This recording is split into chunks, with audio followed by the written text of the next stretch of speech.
Alô, Samuel. Fala, Felipe Bueno. Tudo certo? Primeiro, Grêmio ganha, Inter perde, agora Grêmio perde, Inter ganha. E Juventude empata. Tudo normal. Na retomada do Juventude. Deixa eu dar uma boa tarde para todo mundo que está nos acompanhando nesta segunda-feira. Dizer que daqui a pouquinho, Samuel, a partir da 1h da tarde, portanto daqui a pouquinho mesmo, tem o sorteio da próxima fase da Copa Libertadores da América e da Copa Sul-Americana.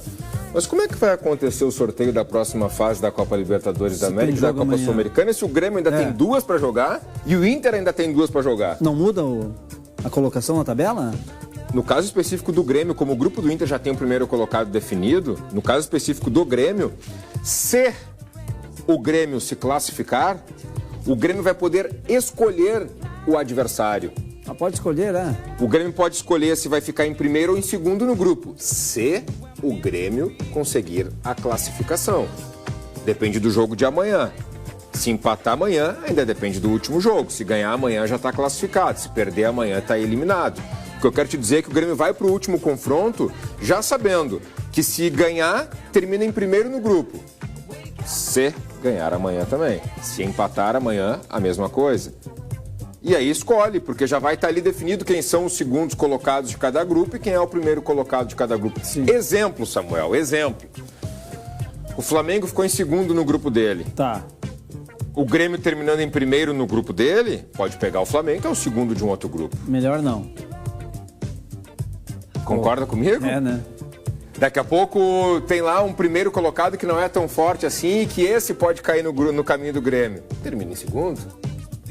O Grêmio vai poder... Vai ter essa vantagem, né? Repito, tá, Samuel? O Grêmio hoje ainda está numa situação bem desfavorável. O Grêmio depende de um resultado amanhã e depende de um resultado no sábado. Se ganhar amanhã já está morta a cobra, tá? O Grêmio está classificado. O que vai ser definido na última rodada é se vai terminar em primeiro ou em segundo na segunda colocação, tá? Tem que ganhar amanhã, né? Tem que ganhar ou empatar. Se ganhar amanhã, depois fica bem confortável. Se ganhar amanhã está né? classificado. Se perder, está eliminado. Se empatar, ainda depende da vitória no último jogo. Tá, mas se ganhar, fica confortável para escolher em que posição quer ficar. Porque né? vai depender do último jogo, pode até perder, que já vai estar classificado Uma no último motivação jogo. a mais para ganhar esse jogo, né? Uma motivação a mais para ganhar esse jogo. O Inter, Samuel, não tem esse direito, porque como o Inter vai ficar em segundo... Se o Inter, tudo é o se. Se o Inter conseguir a classificação na Copa Sul-Americana, o Inter vai terminar em segundo. E aí, os segundos colocados da Copa Sul-Americana enfrentam os terceiros da Copa Libertadores. Os melhores segundos da Sul-Americana enfrentam os piores terceiros da Libertadores, em 2 jogos, ida e volta, para decidir quem volta para a Copa Sul-Americana ou quem entra, no caso dos times da Libertadores, na Copa Sul-Americana. Então, para o Inter ter essa definição, por mais que o sorteio seja hoje, ainda vai depender de como vai se movimentar, por exemplo, o grupo do Grêmio, né, que são os 2 jogos que restam para definir os classificados. Samuel, esse foi o gol, tá? Um cruzamento de um zagueiro que jogou como lateral e o gol de um lateral que às vezes joga como zagueiro. O Robert Renan fez o cruzamento, tá aí, ó. Ele recebe do Alan Patrick, quer ver? E vai cruzar. Ó, do Thiago Maia, na verdade. E ele cruza e lá do outro lado, o outro lateral domina e faz o gol de perna esquerda. Hugo Malo, o gol que deu a vitória ao Internacional. Não foi um bom jogo. Não foi um jogo bonito, foi um jogo de muitas atrapalhadas também da arbitragem. Samuel, foi uma arbitragem muito ruim, muito confusa, digamos assim. Teve lance do VAR que anulou e não era para ter anulado, e chamado quando não foi, não chamado quando... E foi um rolo, Samuel, foi um rolo. Em resumo, o melhor de tudo foi a vitória do Internacional. 1-0 que coloca o Inter numa zona confortável na tabela de classificação. Alguns titulares foram preservados e agora o Inter já viaja hoje à tarde para Bolívia, porque amanhã tem o jogo contra o Real Tomayapo às 9h30 da noite. O Inter joga amanhã, o Grêmio também joga amanhã, são aqueles jogos atrasados de Copa Sul-Americana e Campeonato Brasileiro. O Eduardo Cudê, ele falou depois do jogo e já projetou também essa decisão de terça-feira contra o Real Tomayapo. Vamos conferir. Contento, feliz por los jogadores, por tudo, por uma vitória mais em um campo difícil sempre e mais difícil ainda para a Inter. É como o início de ano que aconteceu para nós, entende? É como se o primeiro jogo, por quê? Porque um mês sem jogar, sim, um mês sem jogar, mas también hay que saber que hubo 15 días donde muchos ficamos dentro de las casas, ¿entiendes? No es que fuimos de fuga, de vacaciones, ¿entiendes? Entonces, Y todo esto que estoy mencionando, voy a volver a decir, este juego y el próximo juego y el que va a venir, va a ser un análisis deportivo. Primeiro ponto, Samuel, tá mais do que na hora do Cudê começar a falar português, né? O cara já trabalhou aqui no Brasil no Inter, no Atlético Mineiro e voltou pro Inter. Ele nem tenta, né? Ele nem tenta, ele tem que começar a falar um português. Quando a gente vai pra fora, a gente se esforça pra falar os outros idiomas, né? O Cudê, ele precisa aprender a falar português. É impossível que isso não possa acontecer. Segundo ponto, Samuel, amanhã, por mais incrível que possa parecer, não é o jogo mais importante pro Inter. O jogo mais importante do Inter é o do sábado, contra o Delfim do Equador aqui no Rio Grande do Sul, no estádio Alfredo Jaconi. Porque o Delfim é o adversário direto do Internacional. Portanto, amanhã, por exemplo, o empate não é um resultado a ser desprezado. O Inter vai precisar sim vencer o Delfim na rodada do fim de semana. Agora, também é verdade que se o Delfim vencer o Inter no fim de semana, é a mesma situação do Grêmio amanhã contra o Atipato. Se o Delfim vencer, se classifica e elimina o Internacional. Sobre o Grêmio, tá? Amanhã é 9 da noite, o Grêmio é 9, o Inter é 9h30. Samuel, se o Grêmio colocasse os titulares em campo contra o Bragantino, já seria difícil, tá? E o Grêmio colocou os reservas, justamente pensando na Libertadores. Tomou 1-0 num gol do Eric Ramírez e tomou 2-0 nesse gol de pênalti aí marcado pelo Luan Cândido, né? O Grêmio, ele concentrou os esforços e está fazendo tudo o possível para conseguir a classificação na Copa Libertadores da América. Com isso, nesse momento, deu um tempo no Campeonato Brasileiro, deixou em segundo plano e vai pensar justamente na classificação do nosso maior torneio sul-americano. Não foi boa a atuação, o Grêmio jogou mal, foi dominado pelo Red Bull Bragantino, teve poucas chances de gol e acabou perdendo por 2-0. Esse primeiro gol, ó, foi bem no comecinho, 2, 3 minutos de jogo, antes dos 5 minutos de jogo, e o Grêmio já perdia por 1-0. O goleiro nem foi. O goleiro nem foi.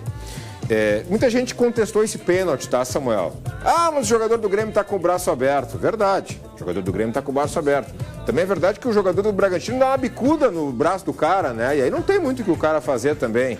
Enfim, é um lance interpretativo e dessa vez a interpretação foi favorável ao adversário. O Grêmio joga amanhã e joga no sábado. Amanhã, pro Grêmio, é o jogo mais decisivo, tá? Amanhã ou ganha e classifica, ou empata e joga tudo para a última rodada, ou perde e está eliminado da Copa Libertadores da América. Vamos acompanhar o que disse Renato Portaluppi, o técnico do Grêmio, sobre a derrota para o Bragantino e o próximo desafio tricolor. Nós tomamos um gol com 2, 3 minutos de jogo. E aí você começa a atacar em busca do resultado, você começa a deixar espaço para o adversário. No momento que eu estava fazendo as mudanças no segundo tempo para a gente tentar algo melhor, infelizmente aconteceu o pênalti, o segundo gol, e aí as coisas ficaram um pouco mais difíceis. A gente sabe que é um jogo decisivo para a gente precisa sair de lá vivos. Dos 3 resultados, nós temos 2 resultados que o Grêmio continua. Se vier a vitória, melhor ainda, que a gente já está classificado. Se não der para conseguir a vitória, um empate, e a gente vai decidir em casa contra os Estudiantes.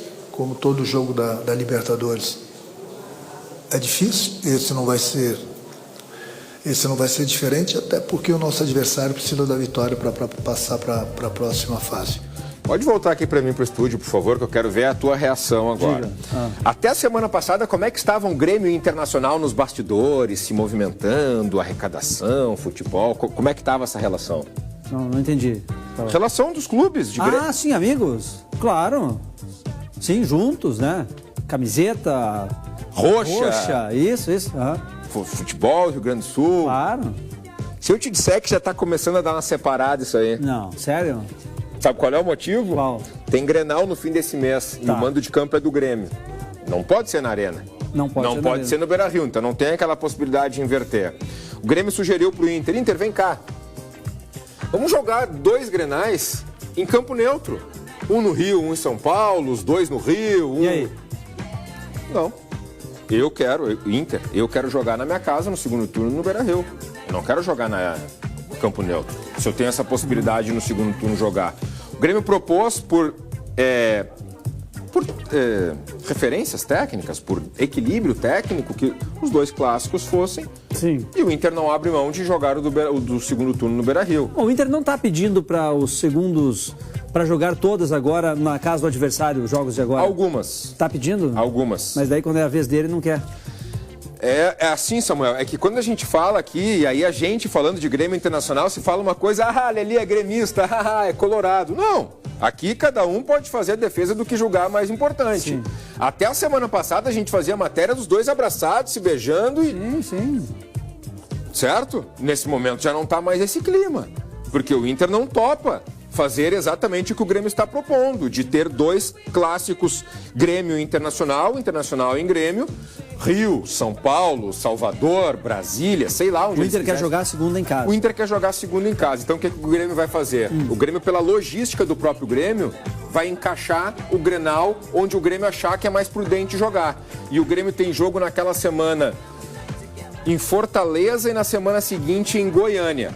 Vai fazer um jogo nos Estados Unidos, para facilitar. Ou o Grêmio vai jogar em Fortaleza, e aí vai prejudicar muito o Internacional, porque o Inter tem jogo aqui, e quando eu falo aqui, eu falo aqui perto. Aqui na volta, né? Aqui na volta, aqui em Santa Catarina. Isso. E o Inter vai ter que atravessar o país. Ou o Inter vai ter que ir também para Brasília, algum local ali perto de Goiânia, que é pertinho, como o Grêmio vai estar em Goiânia, para acontecer por lá também. Nesse momento é isso que se aproxima e é a ideia do Maracanã no Rio de Janeiro. Ela acabou sendo colocada em segundo plano. Então todo aquele clima, aquela alegria, deu uma esfriada. Demorou, né? Demorou demais, né? Tava tão bonito ver aquilo, né? Os times juntos, o que não impede que dentro de campo, né? Sejam adversários, claro que sim, né? Mas... barbaridade. Se não dá pro Grêmio jogar a primeira ali na arena, como é que vai dar pro Inter jogar a segunda em casa ali, né? Vamos deixar pro torcedor ter a conclusão. Ô Samuel, chegou a ver ou ouvir... Sim, do deboche? Do deboche. Sim, é inacreditável. Caxias do Sul, gente, tá? Num jogo que teve entre Caxias e Figueirense de Santa Catarina, Série C do Campeonato Brasileiro. Coloca as imagens na tela e a gente vai falando aqui aí o Samuel. Repara, Samuel, o que ele tá fazendo ali, ó? Nadando. Hã? Nadando. O cara tá nadando, ou seja, o que ele está fazendo? Debochando da nossa situação aqui, né? Ele está debochando de tudo que aconteceu aqui, né? E olha que Santa Catarina já enfrentou, não na mesma proporção, mas já passou por desastres, né? Faz uns 10 anos que teve um episódio lá. Aí tu sabe o que deu depois disso daí? Pode colocar a próxima imagem, por favor. Olha o que aconteceu depois disso daí, Samuel. Olha a pancadaria. Os torcedores do Caxias, tá? Pra quem quer se identificar, são os da direita, de grená ali, de lilás. E os do Figueirense são os da esquerda, de preto. Olha lá em cima, Samuel. Um puxa o outro cai, e aí pra eles é troféu tirar a camisa do outro, né? Repara que já tem vários sem camisa pra não correr o risco. Alguns têm a camisa arrancada e puxada. Olha lá. Fica olhando que o grande troféu não é acertar um soco, é tirar a camisa. O soco até ele vai, ó. Tem soco na cara, tem chute, tem pisão, né? Mas olha o que acontece. E, Samuel, demorou muito tempo para os seguranças, que até saíram, né? Tem uns ali embaixo, de coletinho laranja, eles até saíram, porque eles viram que eles não iam conseguir conter. Ou seja, tá vendo ali, ó? E aí chega a polícia. E aí só depois que a polícia chega ali, o choque chega, é que tudo... Olha lá em cima o que tá rolando, Samuel. É inacreditável. Tá lá puxando os tênis do cara, puxando a bermuda do cara. Olha lá. Inacreditável, né? De parte a parte ali, né? Aí dos chega, dois lados, né? Aí chega a polícia já baixando o sarrafo, né? Fica um pendurado lá do Caxias aí. A polícia vai ali pra conversar numa hora dessas? Parem com isso, por favor, queridos. Não, né? Tem a nota, né, Carmel? Só coloca a nota, por favor, porque o Figueirense se manifestou, tá, Samuel? O que disse o Figueirense? O Figueirense, aqui, ó. Ele lamentou os episódios, ele não compactua com atitudes e ele falou muito bem que era uma gradezinha muito fininha que tinha ali, né, pra separar duas torcidas. Só que a parte que mais interessa tá aqui, ó. Por último, mas tão grave quanto aos atos anteriormente citados, repudiamos de forma veemente a atitude isolada de um cidadão no meio da torcida alvinegra, ou seja, um torcedor do Figueirense, que fez gestos repugnantes, se referindo de maneira jocosa à tragédia que assolou o estado do Rio Grande do Sul. Ressaltamos aqui o nosso agradecimento aos verdadeiros alvinegros, papapá. Eles querem, ó, Figueirense buscará identificar e punir o referido cidadão dentro do que lhe cabe, caso o mesmo seja identificado como sócio torcedor do clube. Essa nota, mais uma proibição de que entre nos estádios, está valendo, né? Só a nota não adianta, né? Não. Agora, É inacreditável, né, Samuel? Dá pra identificar, é muito fácil. Será que esse rapaz não tem um amigo aqui no Rio Grande do Sul? Quem sabe até um familiar? Tem um familiar aqui, Mas né? mesmo que não tenha ninguém, Felipe, né? Mesmo que não tenha ninguém, mesmo que odeie o povo gaúcho, pelo amor de Deus, fazer uma coisa dessas, brincar com uma situação dessas, pessoas morrendo, pessoas perdendo emprego, pessoas perdendo empresas, e é uma criatura dessa se dá o direito de debochar desse jeito. Deboche é a palavra, Pelo amor de Deus, gente, olha, que nojo. O Juventude ganhou, o Caxias ganhou o jogo, tá? Pelo menos isso, o Caxias ganhou dentro de campo, na bola, o Caxias ganhou.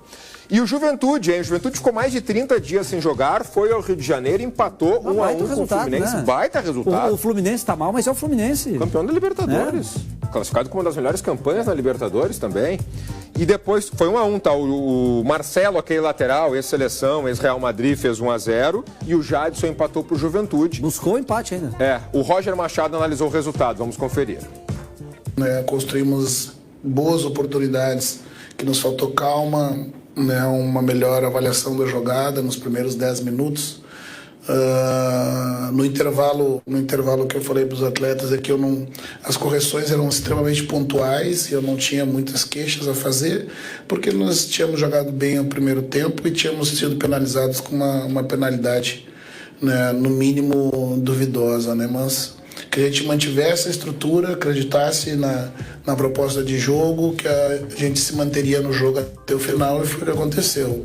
O Juventude já volta a campo na quarta para pagar os jogos atrasados do Campeonato Brasileiro. Grêmio e Inter tem que pagar a Sul-Americana e Libertadores, né? O Libertadores Sul-Americana e também do Brasileirão. O Juventude, como não está na Libertadores nem na Sul-Americana, já vai pagar na quarta-feira um jogo atrasado que é contra o Atlético Goianiense no estádio Alfredo Jaconi, em Caxias do Sul. É jogo que não termina mais agora, hein? Não para mais. Que coisa. Amanhã a gente fala então de Grêmio, Inter e Juventude. E do sorteio também. Boa tarde a todos e uma boa semana.